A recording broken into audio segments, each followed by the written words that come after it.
Na een reeks succesvolle internationale edities, nu voor het eerst in Nederland. DevOps Conference. Van 20 april tot 24 april in Van der Valk Amstel, Amsterdam. De conferentie voor CI/CD, Kubernetes, Platform Engineering en DevSecOps. Ook onze enige echte Jan Stomphorst zal een talk houden over natuurlijk Kubernetes. Ga naar devopscon.io. Gebruik K8_podcast voor 15% korting. En dan zien we jullie daar.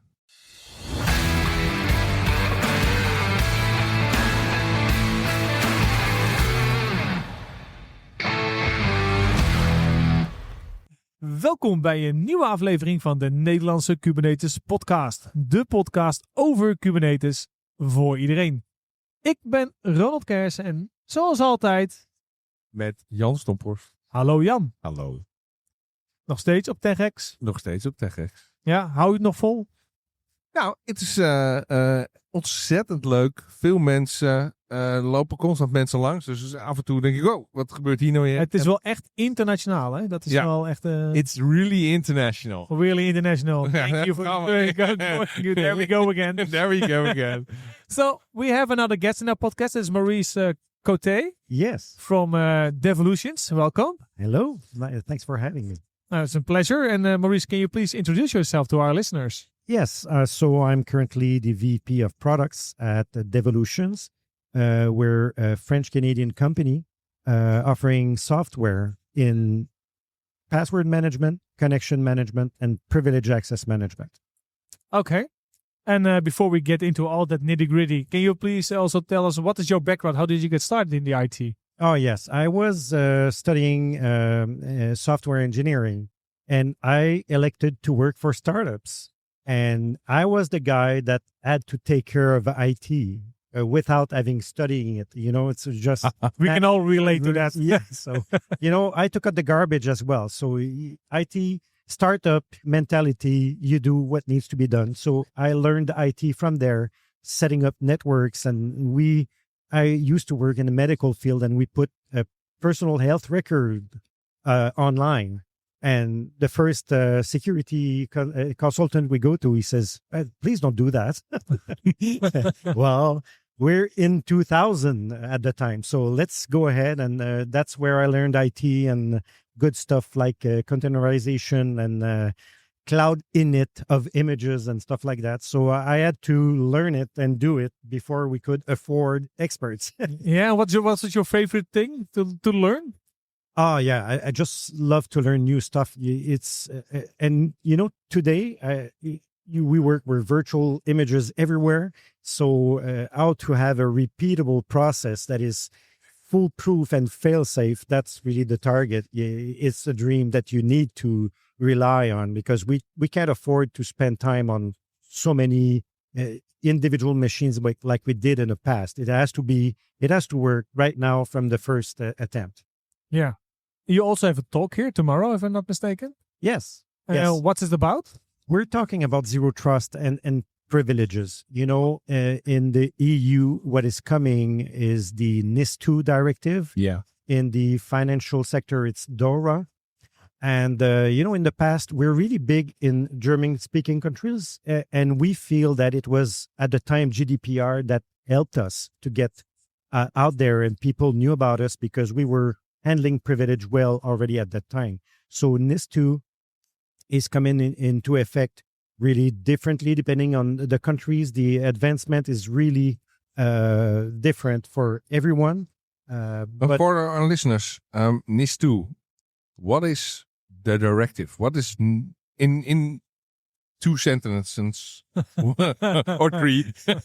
What is NIS2? There are maybe 40 objectives, but still we'll make it. You need to control who has access to what, for what reason, and really constrained in a secure, really short time, the least privilege at the time. So that's my privileged view of things. But obviously, you have a lot of directives and policies and disaster plans to put in place, and also to practice and make your plans better. That's what is really for me, the key point in NIS2 is that you need to practice and you need to make it better every year. It's not just only the implementation, but the continuous development of the process. Fire drills. We've got a podcast about that. For our listeners, go back to the podcast, Fire Drills. Yeah.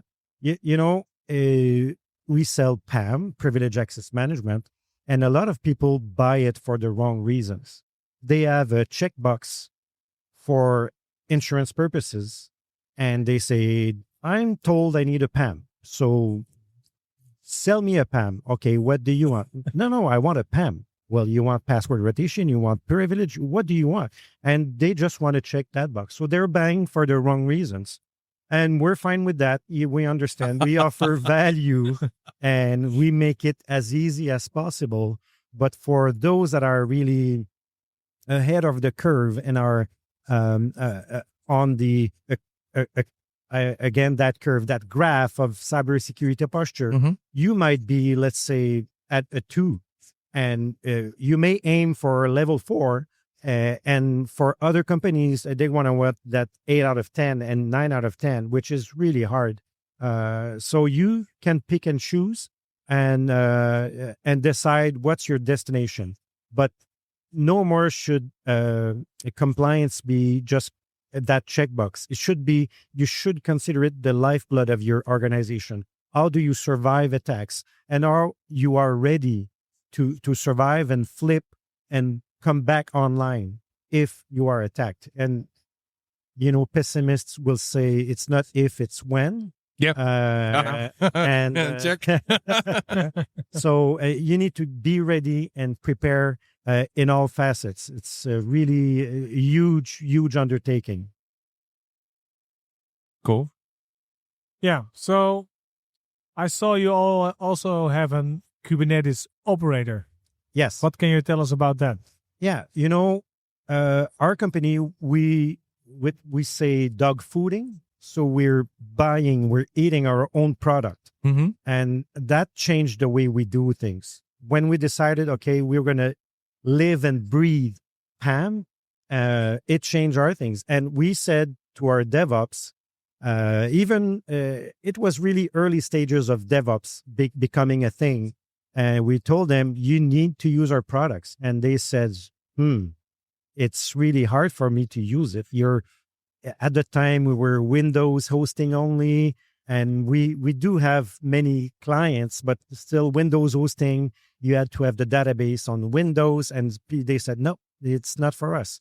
So by their usage and their experience, we are now Kubernetes friendly. We have Ansible scripts, I think. We have a lot of tools and we can run on a container. And that's how they can DevOps use secrets management and adopt PAM practices. Because again, you might be looking at PAM for compliance reasons, but once you look at it from the viewpoint, well, I'm protecting my critical infrastructure, it changes in the positive way. So just for my understanding, because we talk about PAM, privilege access management, right? Yeah.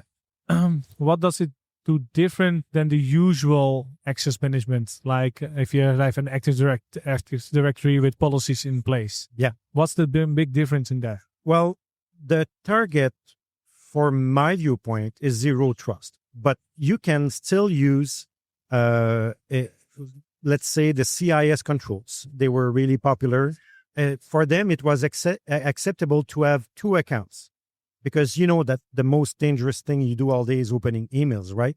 Yeah. So your laptop, which you use to look at email and attachments, that's really the highest risk task that you do all day. And it should be on a device that does not have access to your highest tier environment. So your T0, T1, which is business critical. So PAM is about discovering the accounts that are in play and allowing you to take control of them and put layers of protection in front of them. And ideally, for the most critical environments, you will have an approval to use that account, or maybe justify by linking it to a ticket number. So those, again, it requires an organization to be really structured. And if you follow ITSM principles, then you have change requests and maintenance windows. So really advanced organizations have that structure to respect. And you will need to justify why are you connecting to that device. If you're hosting personal data, you should not have access without justification, without authorization. So PAM will be giving you access to an asset for the shortest time with the least privilege, and everything will be stripped out after you're done. Oh, that's cool. So, for example, I have a server that has a problem and has a full disk. Just a problem. Yeah. So I'll create a ticket, full disk, for this server. It gives me a password, username, password, or access based on my certificate. Hopefully, I've got a certificate which I'm a Linux guy, so I've got a certificate with. Well, that's the thing.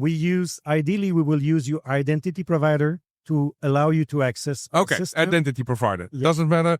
It's Active Directory or And Okta, Ping. anything. Yeah. He uses my identity provider, give me access Yes. to that server at that moment to solve my issue. Yes. And then I say call closed because I solved it. I deleted everything. Format. So disk is free. Server's probably running. That's another problem. Yes. Close ticket and my credentials or my access is gone. Yes. But there are layers on what you described because, again, if you're at the right end of the security posture, you will have a privileged access workstation. So it might be a VM somewhere, and that is in your T0 environment. Because if you're connecting to a domain controller, it's as a T0 environment. So it's the most sensitive tier. It's anything identity.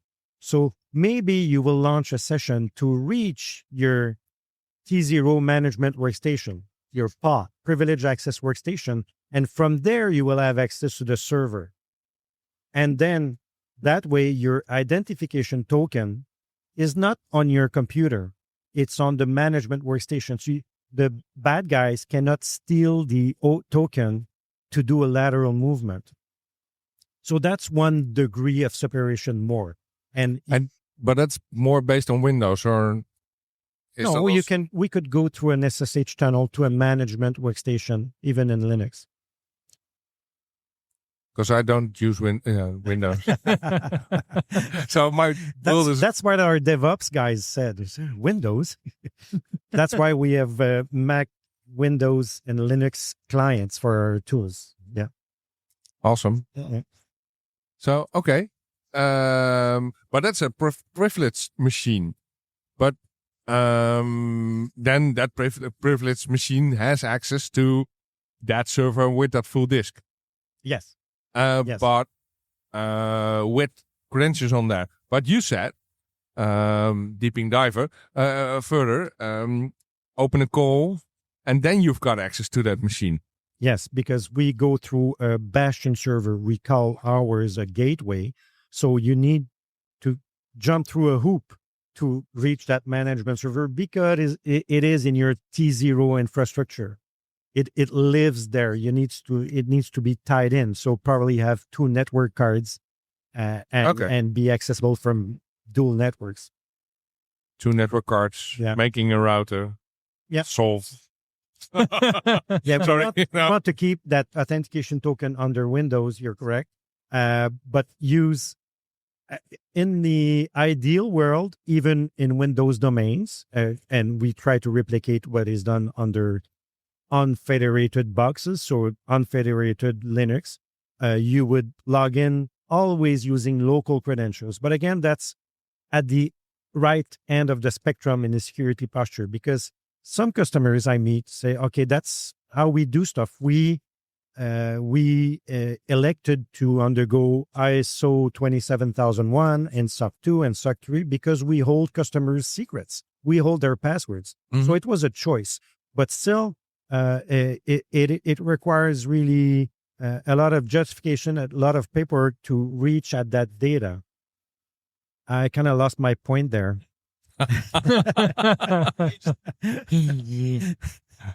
But that's the thing, protect and ensure that everything is isolated and use those local credentials, so there's no risk of lateral movement, and you always have if you're powerful, it's on the most limited space for the most limited time. Kost het beheer van Kubernetes je veel tijd en expertise? Maak kennis met ACC ICT. Zij ontzorgen je volledig met managed Kubernetes diensten op elke cloud. Gecertificeerde specialisten zorgen voor compleet beheer, 24/7 support en optimale beveiliging. Jij kunt je focussen op je core business, terwijl je Kubernetes-omgeving in betrouwbare handen is. Manage Kubernetes van ACC ICT. Jouw zorg, onze expertise. Bezoek accict.com. Okay, do you also support one-time passwords? Yes. And passkeys. Yes. Because that's the thing I think gives you a lot of security. One-time passwords, never have that password again. Wasn't there also a thing that's called passwordless? So no passwords at all anymore? Well, if I take out my crystal ball, we feel that our PAM will have less and less Windows passwords, because Windows is moving to passkeys and passwordless authentication. And that's the thing, because humans are not meant to play with passwords, because for the last 20 years, we've been teaching people to have passwords that are easy to crack. Okay, replace the O by 0, replace the I by I, and your password question mark at the end, or exclamation mark. Yeah. So we taught humans to create crackable passwords. So if easy to remember passwords. Yes, because I have to change my password every 2 months, and I think it's annoying. Yeah, experts. I think the guy that came up with this says it was a huge mistake. Yeah. Because it teaches us to make it quick and okay. Dash 1, dash 2, dash 3. Okay. So that's why you mentioned. I don't want to have a password. I want, because I'm a Unix or Linux management. I don't have a password on my Linux machines. No. You're using private keys. Yeah. I'm using my keys. So certificates, keys. Yeah.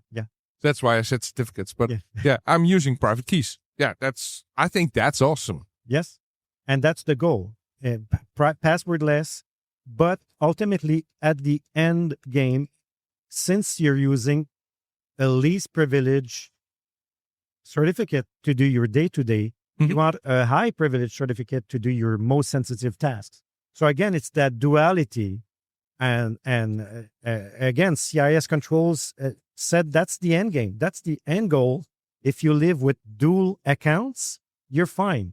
But zero trust principle. So no. You need the least privilege at all times. So then we're into just-in-time elevation. So your key allows you access, but you're not a super user. You need to elevate access to that account just in time, again, for that least privilege set that you need for the least amount of time. So that's what PAM does. And how do you look at service accounts and something like that? Is that under Windows? Yeah. Just and it doesn't matter. It is an account for a service. Yeah, just for daemon it's for Linux and Windows. It's the same.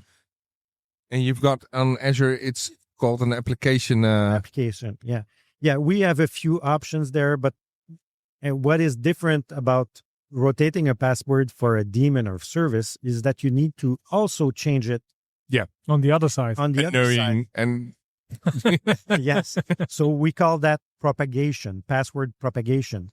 We do that in a few ways. We obviously Windows, it's really easy. You change scheduled task services and IIS application pools, let's say, And under Linux, you need to change the daemon. And so we have a scripting interface where you're allowed to do that. Oh, you're changing those passwords? Yes, we are. Proactively? Yes. Yes, because if we change the password in the authority, in the identity provider, we need also to change it of course, at the same time. But you see often that, and even on Azure and even on other clouds, they don't change those passwords. It's a really good secret nobody uses. Only the service users. But yeah, we there's such a thing as what are they called? Group managed service accounts. It's the evolution of the passwords are basically in AD in an encrypted field, and that's so they had that way back when under Windows 2012, and then they moved to the cloud and they had to find solutions to synchronize these passwords. But it's all the same idea. They have passwords that the provider manages for you. You create a Windows, a computer account, and then you allow that computer to get at the password. But it could be scripted. It's 12 lines of PowerShell, It's, yeah, of course. But still, you've got that service account. You need this one service account. You need access. Yeah. But yeah, cool. Changing passwords of service accounts. Yeah, does it also count for Kubernetes in that regard? With new containers starting up? Yeah, but Kubernetes works on certificates internally. And rotating the CI of Kubernetes is that's something I don't want to do. No. I know that our PAM, we thought when we started doing PAM, we were told we were the single source of truth for passwords. But our DevOps guys, no, I need to be able to store my secrets in the Kubernetes Secret Manager. Yep. So I need to generate it on my end. So that's what we created. We called it our REST API allows for that, for you to push passwords even in our PAM, where one would think we are the single source of truth, but they tell us, no, we generate the password. We will follow enterprise guidelines for complexity and store it in the Kubernetes Secret Manager, and we will push it to your PAM for safekeeping and for tracing and for all that compliance reporting and so on. But they needed to be masters of that password, so that's what we did. Okay. So that's what you find on our GitHub repo, I think, is all that toolkit. Oh, yeah, that's good, because Kubernetes is really bad at keeping secrets. Do you know? No, I didn't know. It's really bad. If you put a secret in Kubernetes, it's not a secret. Okay. So don't tell it any secrets. No, we don't tell it anybody, but you could decrypt, because it's not encrypted. It's base 46. Okay. And you could decrypt the secret really easy. Well, under Windows as well, if you get access to the machine, pretty much nothing is a secret. Yeah. Yeah. So that's why we keep them behind many firewalls, and the most critical assets are air gapped. So good old sneaker net. Sadly, that's the state of the. But are you running a kind of an API or an interface? If I have an application and that has a password, can I ask on your application more passwords? Yeah. It's called application to application password management, the name of that concept. And it's you basically using our REST API to do everything. Okay, cool. Yep. So you can ask for a checkout, you can ask for check-in, which will rotate the password. So you can do all of that. Oh, that's awesome. Because there's a scenario then. If I run an application, it has one password. And then when it starts up, it pulls all the passwords and all the sensitive data in, and then runs the application. Well, for us, it's a two-phase operation, getting at the information and then the secret, but still you can do that. But typically, it's not like accessing a password manager where you do it in one go. Mm-hmm. For us, it's really we call that the checkout operation, where you need to justify why, provide a reason, maybe that ticket number that we talked about earlier, and you might be configured to self-approve, or your identity might be configured to do that. But that's it depends on the level of control that you need for that asset. Again, if you're accessing customer data, it will probably require an approval by a manager. It's the So he gets a pop-up or some message from this user wants to do this, and for the REST API, you'll be told you need to provide justification. But depending if it's really an automated tool, most likely your identity will have the right to self-approve. Yeah. Okay. But I can see a scenario where you want to have access because there are some high sensitive machines. Yes. And there is a problem, but not any engineer can have access to that machine, like we said before, the disk. Mm-hmm. And maybe I'm the engineer, he's my manager, and he needs to approve that I can get access to that server. Yeah. Oh, I'm your manager. For this example. Yeah. New. No, there are a couple of scenarios you can think about to restrict access even more, or have some guardrails in place for people to... And that's the whole thing about NIST. It's why are you reaching into that sensitive area? So you need to justify it and explain and have a rich log of those W5. Who, what, when, how, where. Yeah, of course, there should be a log somewhere where people see what happens. Yeah, and you push it to your scene, so it's outside of the hands of any administrators to erase tracks. So it's really a rich environment that you need to put in place. Yeah. Okay. Awesome. Yeah. So, up for our final question, and I give you the honors, yeah? Our final question is always, how do you see the future here in password manager land? How is